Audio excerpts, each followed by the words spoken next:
Shtrua spitalin ushtarak, gjendet e jashtëzakonshme. Në fakt isha pak anash, do të thonë isha në këtë pozicion që tani, dritare qendroi e hapur, edhe kur si tek buri faleminderit se ishte për kafe. Ka marrë punin mund këtu. Ni. Para një vite ca. Unë me frikë. Se presim nga momenti në moment me ty dikush me kur. Investimi në sistemin hekurudhor shkon në 400.000 euro në vit, një shumë kjo krejt minimale. Për jetë vërtetës, Hekurudha është lënë masdore.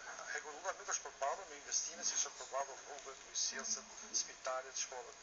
Në transportin e pasagjerëve në të gjithë botën, transporti i pasagjerëve subvencionohet. Kuptohet që transporti i pasagjerëve në shumë vende të botës është me humbje.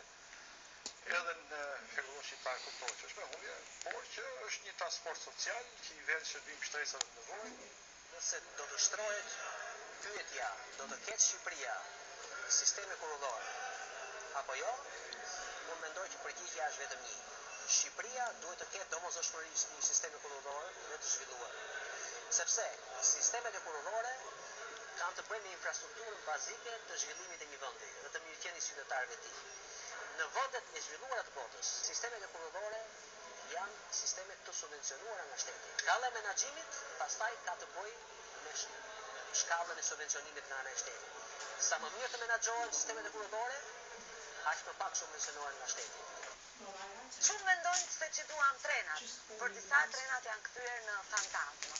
Në zonat ku kalojnë shinat, trenat janë kthyer shqetësim për banorët pasi shumë banesa janë ndërtuar mbi Hekurudha. Në buxhetin e shtetit humbja është 2 milion euro në vit. E megjithatë, pavarësisht gjitha këtyre problematikave, për një gjë bien dakord të gjithë. Treni është domosdoshmëri sociale, pasi zgjidh lëvizjen e shumë njerëzve në nevojë.